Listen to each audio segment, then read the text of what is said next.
Hello and welcome back to the RevOps Show. Our key performance indicator two-parter ends today with Jess and Doug working through scenarios to apply the insights we gathered in the previous episode. If you haven't watched part 1 yet, I would highly recommend you do so to get the foundation you need for these situations. Once you're back, or if you've already seen part 1, there's no other intro you need. Let's get on with it.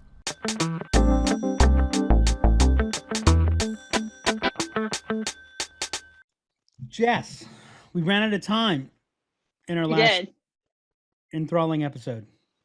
We did. This had to be a two-parter because KPIs was too much to tackle in one episode. Well, something must have happened because you look a whole lot happier than you did a meeting ago. It's because I'm with you, You're excited because you know our listeners are listening and people are wondering what RevOps knowledge bombs we're going to be dropping on people. It's because you're using the sound effects today. That's why I'm so happy. Alrighty, so what do we got, Jess? So I had put together some scenarios for us to talk through on the first part of our conversation for KPIs, and we ran out of time. We didn't have time to get to them. So I'd like to talk through some of those today. You know, it's a lot easier if you just ask me questions that I can answer from a theoretical standpoint. Situations and scenarios require me to actually step up and deliver on things. So I'm not sure we can do that at this hour.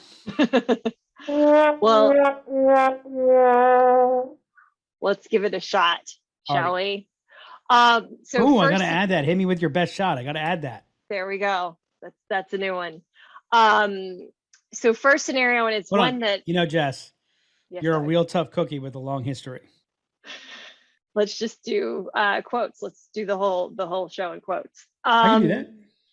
I know you could. I would not be able to. All right. So the first scenario is one that I think comes up frequently for us, which is we've got a newly hired marketing manager at an organization they've really never done demand gen marketing. They certainly haven't tracked it before. And so there's no baseline data, working from basically a blank slate. But the CEO wants the marketing manager to put KPIs together. Where do you start? You know, Jess, whenever I'm asked a question like that, my answer is in the beginning. I always think it's a good idea to start in the beginning. Very good place actually, to that's start. wrong. I think you got to start it. At the end. So, I mean, the first question that I would ask is, what are you trying to do? What's the result that you're trying to? So if you go back to our conversation last time, key performance indicator, it's a metric that has importance, i.e. it gives you more signal than noise to indicate, are you more likely or less likely to achieve the outcome that you're looking to achieve, ideally giving you that signal to enable an intervention to adjust, if I'm not on track, that I can, that it gives me the signal to be able to do something about it. So I, the first question I would ask is what's the outcome you're looking to generate? Generate leads. How do you want to generate leads? What do you mean? How do I want to generate leads? You can generate leads in a lot of different ways. Are you looking to generate leads organically on the website? Are you looking to leverage search? Are you looking at pay-per-click? Are you looking at outbound? So if you want leads generated from your website, mm-hmm. I would start off and I would,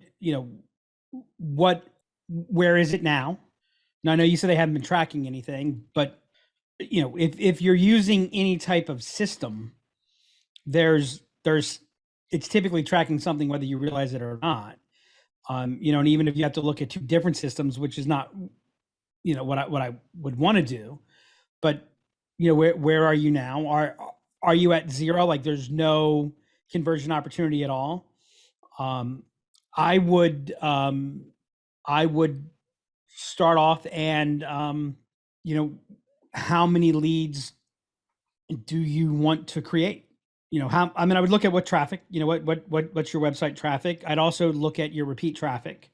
Mm-hmm. Because if you have a high level of traffic or even a low level of traffic, but a super low level of repeat, then it's probably a pretty good measurement that you're not getting, there's not a lot of engagement. but I would start. I'd look at an input metric and then what my output metric is. So in the next 90 days, how many leads do you want to generate? Now, I'm sorry, how many leads are you ready to commit to generate? Is probably what I would say. Because like, I mean, I've been involved in. Well, actually, we were working. This was several years ago, a couple of years ago, on our market development program, and what they told us was that their target for SDRs was to generate 50 sales qualified leads a month. Mhm. When I finished laughing, I asked them, what led to that calculation, what led to that, and what they said was that, well, we plan on having 5 SDRs, and we need to generate 1,250 to 1,500 leads over the next, I forget whatever, it was like, this is what we need to meet our outcomes. Now realize they were starting at 0. I mean, outside of the fact you could have been at full scale, and you're not going to generate 50 SQLs per rep per month, especially for what they were selling. Mhm. So I had to explain to them that the world, the gods, if you will, do not care what you need. They care what you're committed to doing, which means there's got to be a degree of realism, and there's got to be, the corresponding effort has to go into it. We've worked with a company that said they need 22,000 leads in the next 12 months, and they've not done anything. Well, I've got good news for you. I can predict. I can give you a very high level indicator on whether or not that's going to happen. The answer is it won't. Yeah. Right, because you're not going to go from 0 to 22,000 again. Maybe if the underlying funding mechanism was insane, but so there needs to be a degree of realism. Mhm.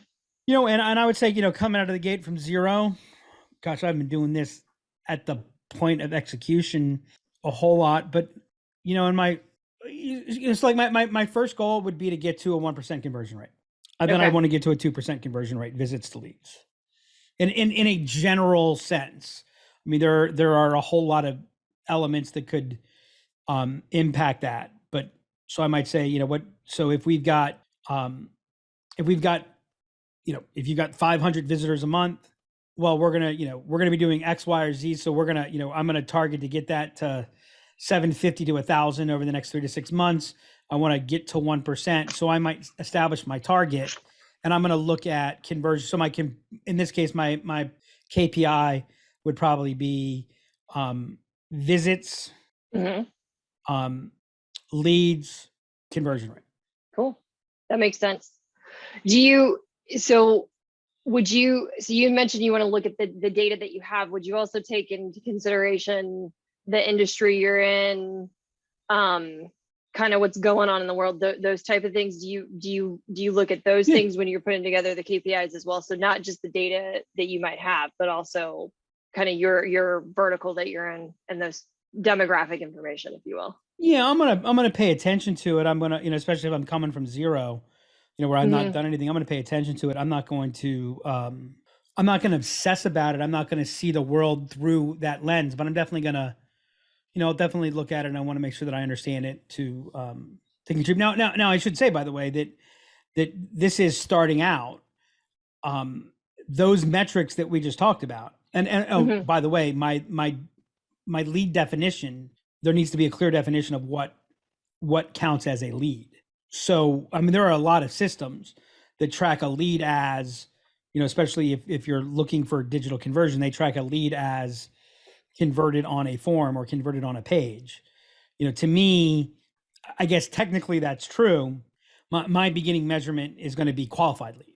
And actually one of the other metrics that I'll probably track early is what's my qualified lead yield, right? How many leads am I generating online? Actually, that's a metric I would use if web generated leads are a core element of what you're doing. Is I would have qualified lead yield, which is the percentage of leads that are generated that are qualified. You also, by the way, need to, and this will impact your percentages. You also need to define, is a lead a person or is a lead a company? If 4 people from one company download something, is that 4 leads which is a contact-based definition, or is it one lead because they represent one company? If you look at the industry benchmarking, they're typically basing that on a contact basis. So if you go to a company basis, you've got to account for that. That's going to lower that conversion rate. So, with the exception of qualified leads, that's where I begin to have something that is a raw material, but the visits, conversion rate, leads in and of itself, it would still fall under, my opinion, it would still fall under vanity metric. Now, vanity metrics get a bad name. Some of it's deserved, some of it's not. When you start out, you're going to start with vanity metrics, right? Because if you're starting out, you don't really have the see-through to really get to those, to more meaningful metrics. And also, I would say that, as I mentioned in the last episode, that the trend is far, far more important than the actual number. Cool, that makes sense.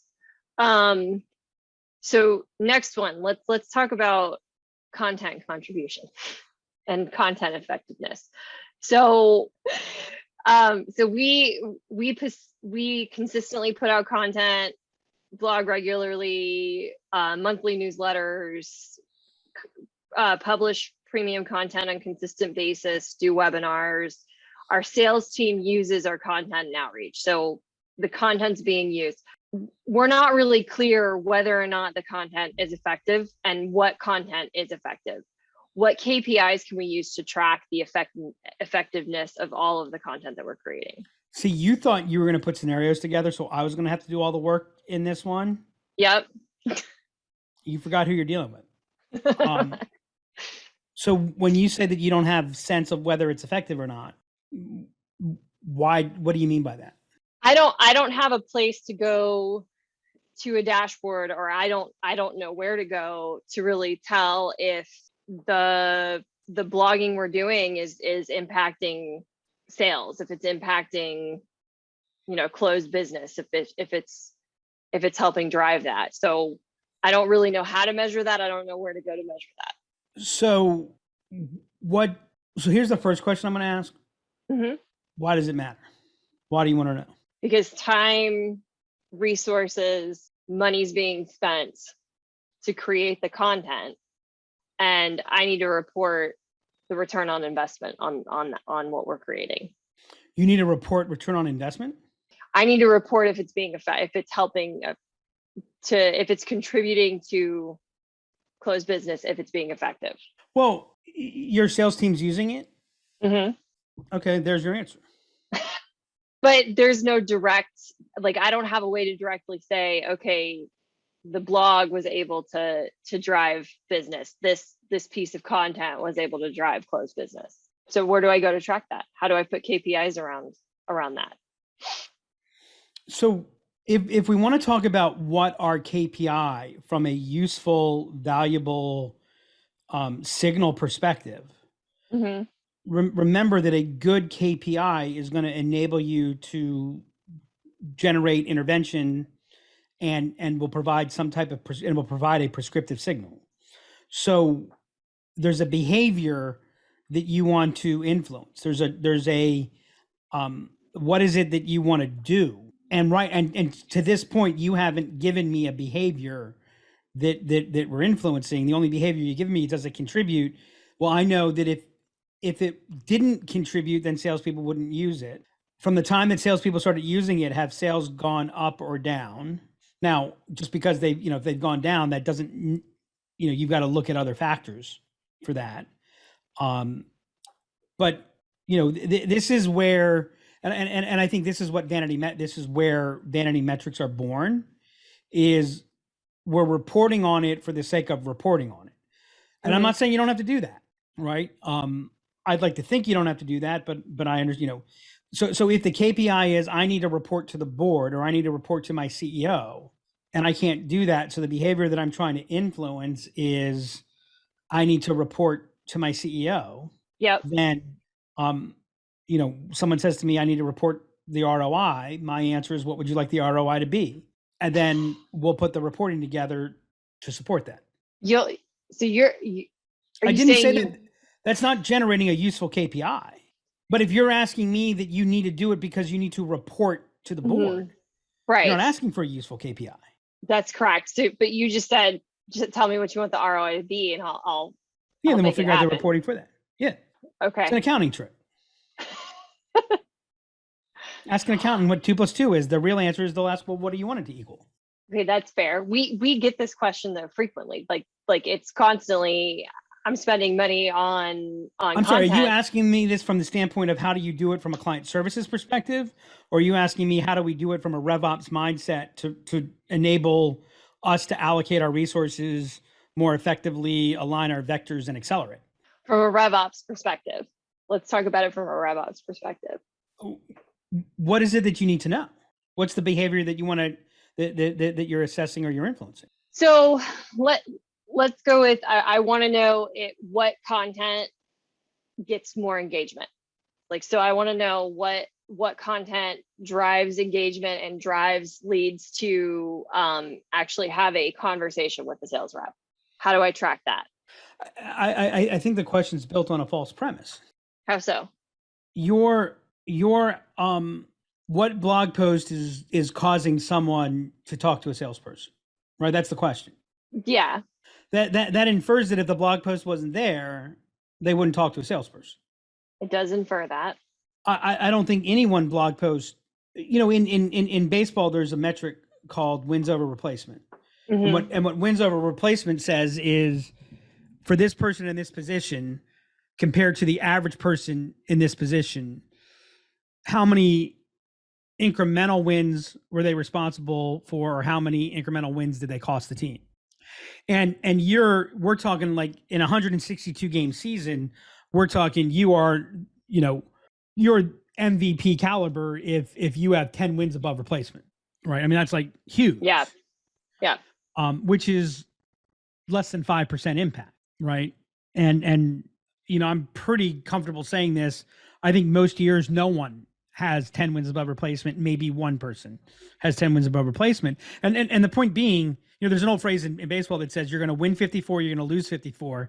It's what happens with the middle 54 that count, right? And so we get into this false delta game of, right? And so we start trying to, if we start trying to measure micro things like that, I think that's where we actually get in the way of velocity and we actually introduce friction into a lot of things. So the way I would look at it is I would likely look at what is it that we want content to do?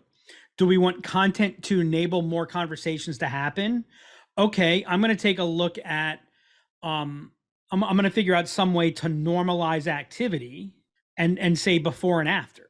Because the other thing that comes in is that content has a cumulative effect. And HubSpot has talked about this for years and written about it and showed the numbers. I mean, HubSpot could theoretically, I think one year, like 90% of their traffic came from blog posts that were more than a year old or something along those lines. So that theoretically says they could have done nothing for a year and they would have generated 90% of their traffic. And I think like almost like an equivalent or maybe even a higher percentage of their quality leads, right?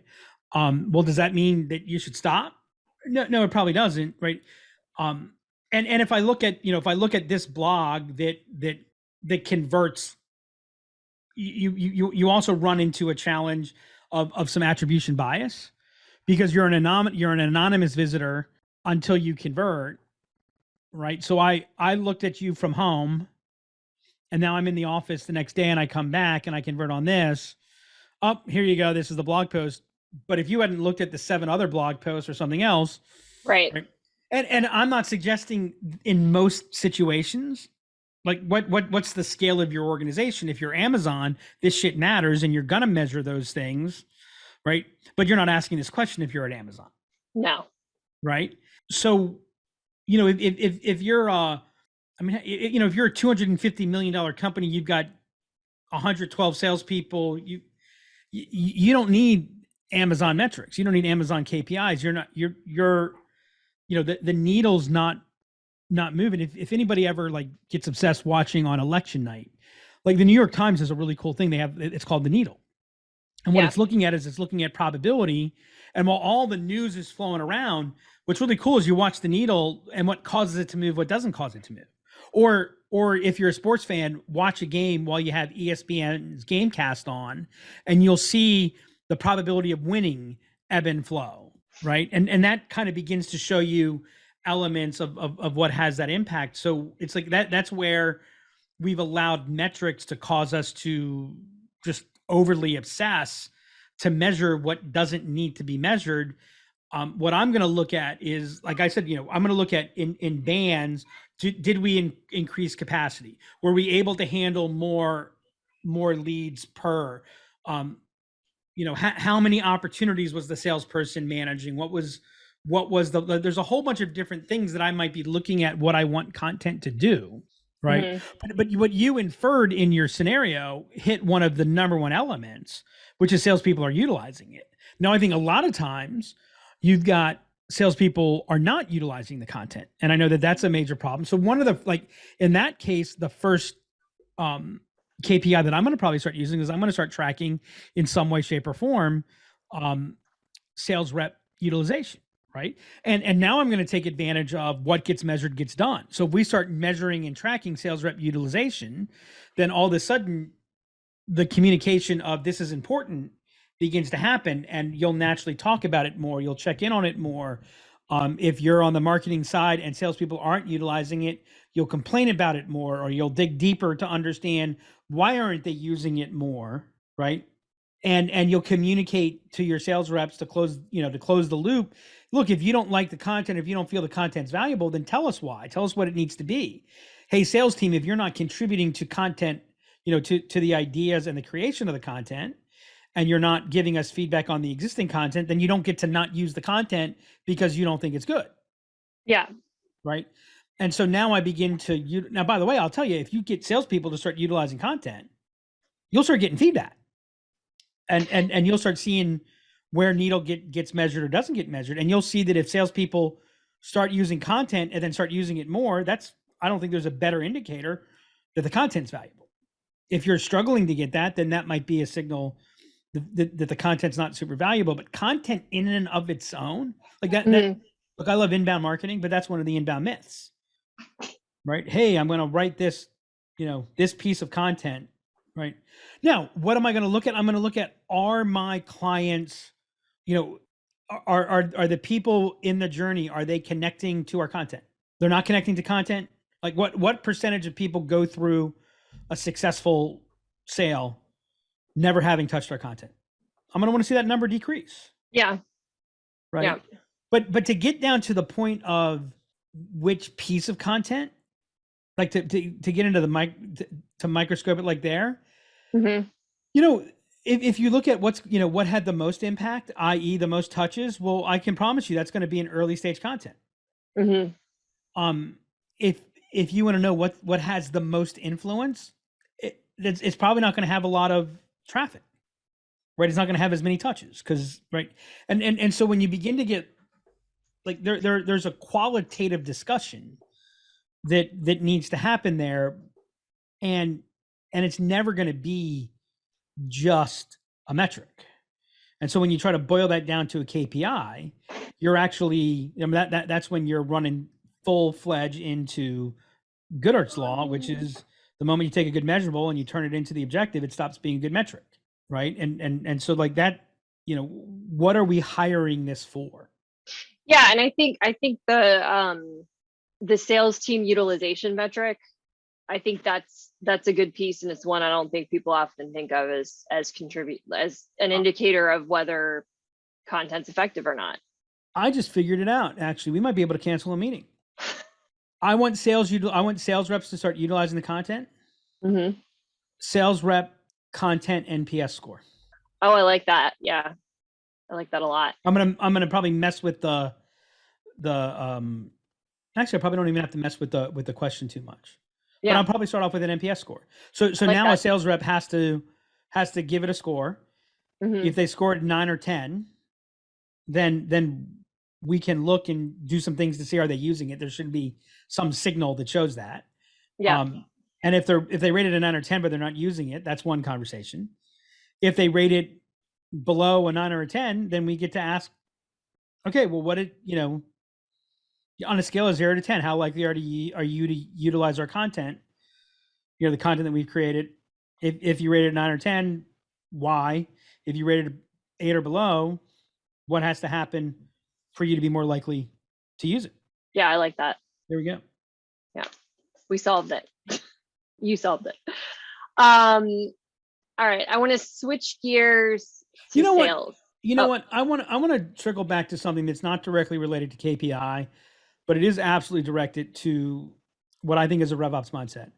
And you said we solved it. You solved it.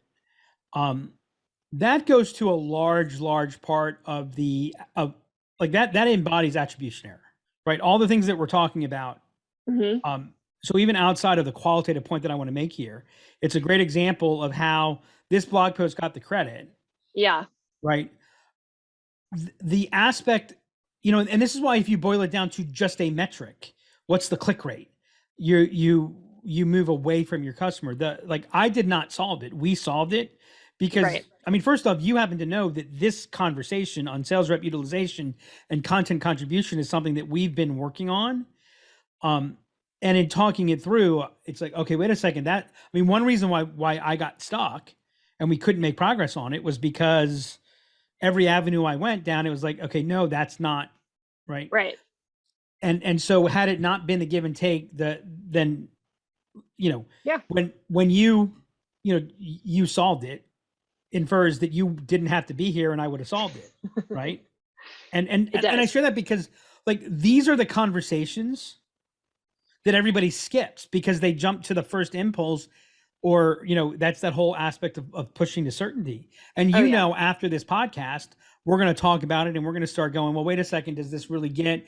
And we're going to run a soft test on it, etc. But that's why if you were to separate to attribute it, you would get less of what you want, not more of what you want. And this circles back to why in our last episode I said less is more. Yeah. Right. What you measure gets done. So be really, really careful about what you measure. Yep. And in this case, we know that we need to get sales rep utilization before we can work on quality. So if I'm coaching a kid, when I used to coach kids in baseball, it's like, you got to swing the bat. I didn't keep track of your batting average until you swung the bat a certain number of times. Yeah. Right. Because I need you to, I'm going to put you in the cage. You're going to swing the bat and you're going to, your first 10 swings, you're going to stop every time to look at me for me to say something to you. And I'm going to say, why are you looking at me? And then the kid says, well, usually they say, what I did wrong. Yeah. Or, sometimes they say, what can I do better? Yeah. And you know what my answer always was? What? I don't know. I wasn't really paying attention. Right. Well, why? Right. I'm like, well, I'm not going to begin paying attention until you've taken 50 swings. Yeah. And then I'm not going to say anything until you've taken 50 more. Right. Right. And you saw we just launched a new market development program and, it confused the hell out of our client and the rep that we're like, no, we're not saying anything. Yeah. Right? And what was the result of it? He's killing it. He's killing it. Right. And he's confident and he's right. I mean, if we had started commenting on his first week or two, he'd be defeated. Yeah. And so that's kind of where, what we're talking about here. So, all right. So you wanted to go to. No, you're good. I want to switch gears and talk about sales. So we've got an experienced sales team who hits their number, meaning they hit their closed revenue goal. We have internal goals to grow the business by 10x. What KPIs can we put in place for the sales organization to help drive that? Let's break that down, Jess. Kind of figured you'd want to. Me want cookie. An experienced sales team who hits their number. So what KPIs do we put in place to drive growth is really the question behind the question, behind this. Well, this is where I would go to the deals framework, right? So my first question is, do you have the inputs? I mean, you want to drive 10x growth by when, right? You want to 10x over the next 100 years? In 3 months. No, I'm kidding. You want to 10x in 3 months? That's not a problem. That was a joke. Your sales team hit their number. They had one sale. Not a problem, right? So what's the time frame? Right. I hate when people say sales is a numbers game. because it's not a numbers game, but it's a game where numbers matter. Okay. Right. And so there's a math and there's a model. So you like, you have to have a model. Like if you think about the revenue acceleration framework, so we talk about the deals framework. Mhm. Well, the revenue acceleration framework says, step one is what's your go-to-market strategy, which Mhm. involves what's your economic and sales model. Right. And so we call it the demand generation model, right? That says, what has to happen so that you can generate 10 times more sales. Right. And that means that you need to have probably in the early, like in the, to get there, you probably need to have more than 10 times the number of conversations, even though by the end, you'll actually 10x sales without having to 10x your number of conversations. Because if you do it right, you should increase your yield. But if you're moving to a true 10x multiple over, I mean, that infers a relatively short period of time. We want a 10x in 3 years. Yeah. Right. It means you need to become probably a different company than you are today, and then a different company again. So you're probably going to have 2 transformations in that.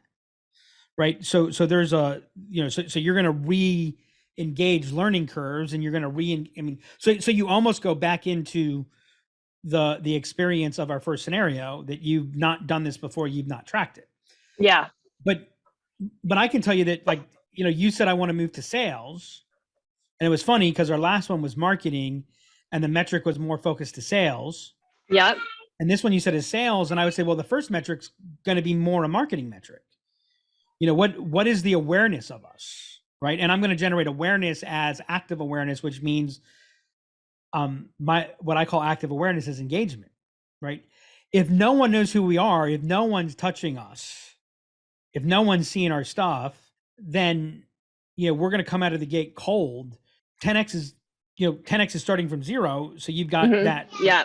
One of the great success stories of all time is, HubSpot started blogging 6 months before they had a product. Why? Right. Well, they had to generate engagement before anything else mattered. And so, so I'm going to look at that. I'm going to say, do we have the engagement to support it? Right. Then, do we have the activation? Do we have the sales team to support it? I can tell you what I see is that people come to this, and what they often do is they KPI their way backwards, and they ramp up the bogey on the sales team. Mm-hmm. Right. And then they wonder why their sales team is lying, cheating, and stealing. Right. Right. And then they wonder why discounting becomes prevalent. Right. Because if you haven't, I think last time I talked about the fact that I love farmers, because a farmer doesn't come along and say, well, how do we 10x our corn yield tomorrow? Yeah. A farmer says, if we were on a 10x our corn yield, that's a multi-year approach. And there's a whole lot of stuff we got to do to be able to do it. Mm-hmm. Right. And so you've got to take a look at where's your engagement. Now you're going to pick it up in a couple different places. You're going to say, we need to increase volume. Where are the bottlenecks?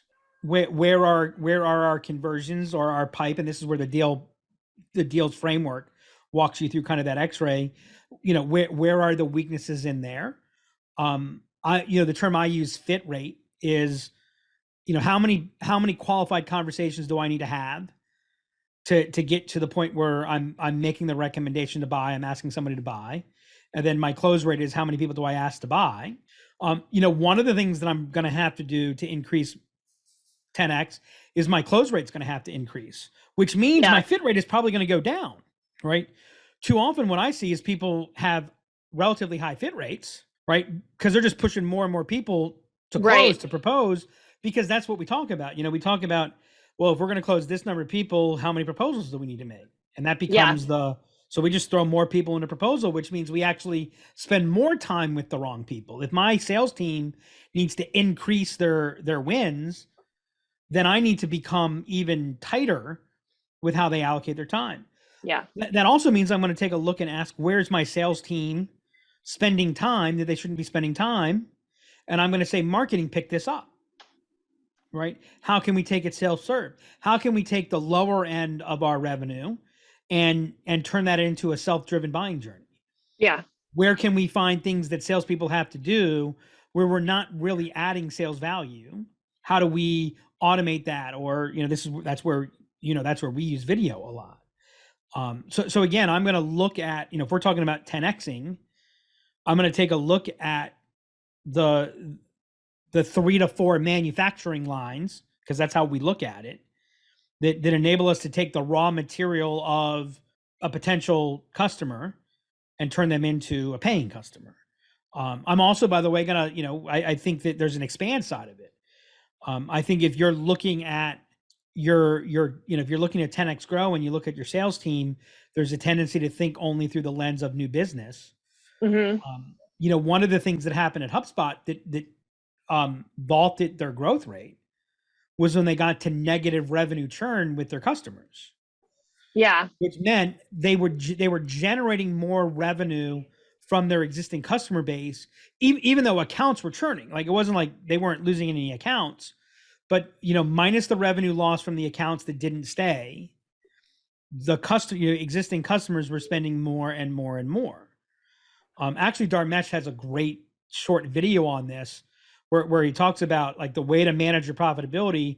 We tend to think only on the end of lowering cost of acquisition, but increasing the lifetime value can have actually a bigger impact on that. By the way, I would also say that if you're going to move to that rate of growth, you need to be really careful about some of the metrics that you use, because your cost of acquisition is going to go up, at least for a period of time. Your churn will probably go up for a period of time because you're becoming a different company. So a lot of the metrics that get used at the point that cause a company to say, okay, we're ready to 10x, a lot of times those metrics are what get in the way and wreak a whole lot of havoc when you're trying to 10x. So again, you really got to, this is where you have to begin to do some footwork, and you begin to segment your teams into what are the phases of the journey that they're looking at. Yeah, and it sounds like you're almost building KPIs to drive efficiencies at first, to be able to see where are the places that you can streamline that process a little more, is kind of what I'm hearing you say. So I'm going to say we're going to use KPIs to drive velocity. I think efficiency, I think in the early stages, sometimes efficiency, but again, actually, if cost of customer acquisition goes up, that's actually that's negative efficiency. That's a measurement of less efficiency. Right. So that's fair. Yeah. There are elements of efficiency. To me, velocity, oversimplifying this, is kind of the optimal mix of efficiency and effectiveness. I think, one of the places where the tactical mindset to RevOps creates havoc is that we tend to, we've overweighted efficiency.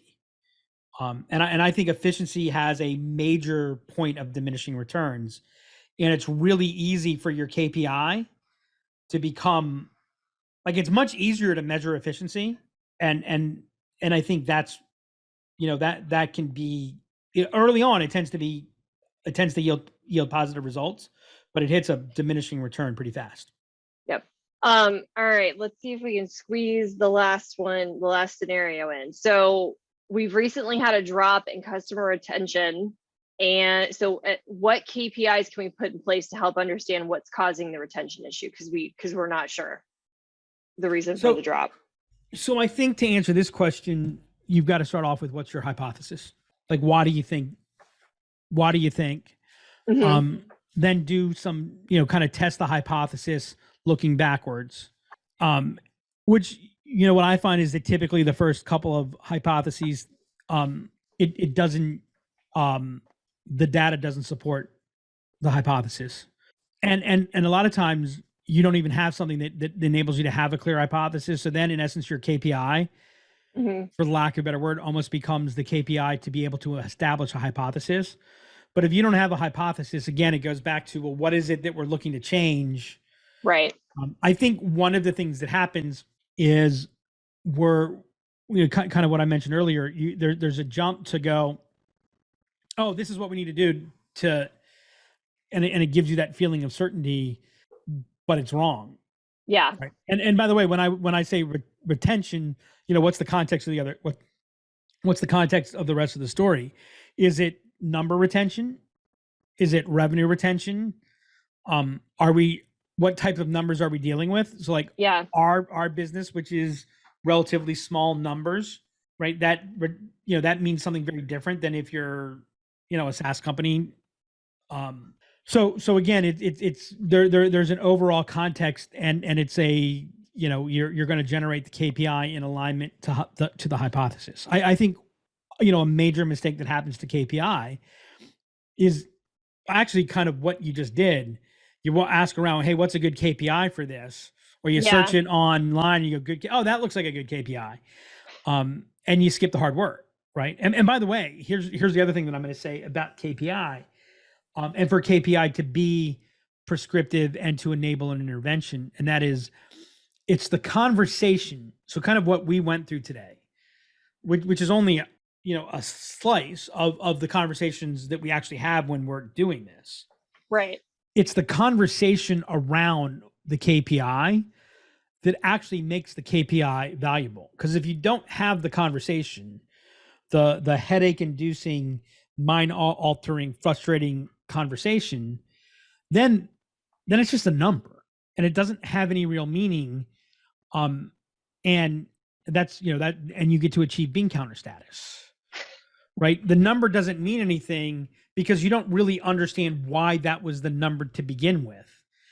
Right. And so, it's not, one of the things that I love is when my metrics and my observations fragment. Like, the metric says this, but my eyes say that. Why? Like that, that's a really powerful place. And if I only manage by numbers, then I lose that opportunity. And let me tell you, numbers are wrong. What do the numbers tell us? The answer to that question is, what would you like the numbers to tell us? Yeah. Right. And again, that's kind of why trend, the trend matters. I get really mad, and actually I'm not going to pick on a company today, but I had a situation where the company started doing something that I thought was bad. And they said, well, this is what the data tells us. Yeah. And I said, well, why didn't you talk to your customers? And you know what they said? What? That's not data. And I said, that's qualitative data. Yeah. It's not quantitative data, but it's qualitative data, and it's still data. Yeah. Right. To discount the qualitative data, and that's where KPIs go wrong. One of the things that I read about, I'm assuming it's true because it came from a fairly reputable source, is, if you go to places like Google and OKRs where they have their metrics, et cetera, their definition of good is they achieve 60 to 70% of their key metric objectives. They view it as, if we achieve 100% of our key metric objectives, then we probably set ourselves too low. And by the way, the beautiful thing about goal setting is what you learn in the process. Right. So by pushing to that thing, if you don't, like, success, that's data. Failure, that's data. Right. If you look at it through the lens of success good, failure bad. Well, who, like, any top performing performer, athlete, musician, comic, we get obsessed by these, comedy specials, and, Jerry Seinfeld, Kevin Hart, whomever, they do a 45, Amy Schumer does a 45-minute show, and it's just, laugh like, oh my God, they're amazing. Well, what people don't realize is that 45-minute show came from 2 years of touring Nowheresville to throw these things out, to take the, kind of take the best, leave the rest, and then work on it and work on it and work on it. And if you don't tell a bomb, if you're a comedian and you don't bomb, you're not a very good comedian. Right. And so if that comedian views that as failure rather than input, right? If that athlete looks at it as failure rather than input, then really we're setting ourselves up for that repeat failure. And so again, it's the work that leads to the KPI. That's where the real value is. All right, we got cool. The last scenario we got through all of them with an added pontification from me. I'm impressed. Does it? I'm impressed. So I had the longer one. Well, that was success, right? Exactly. I yes. won cookie, and then because I delivered, I was able to get my cookie. Okay. So I had two kind of key things that I think we hit on that were really, really insightful. So the what are you willing to commit to versus just what is the KPI? I think that's really important. And I don't think people think about that when they're putting their metrics together. And then the fact that looking at marketing for sales indicators, what's traditionally known as marketing for sales indicators, and looking to sales for marketing indicators. Again, I don't think that's something that people think about. I think that that's really insightful and a good way to think about it. So I thought this was good. Great. Awesome. Arnie, I can't wait to see what you come up with next week.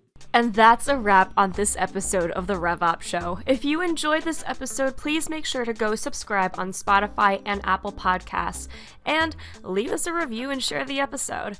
If you have any questions or any other KPI scenarios you would like to ask Doug or Jess, please send them to me at hannah@imaginellc.com or hit us up on Twitter at @demandcreator. Until next time, remember, you can't solve your upstream problems downstream.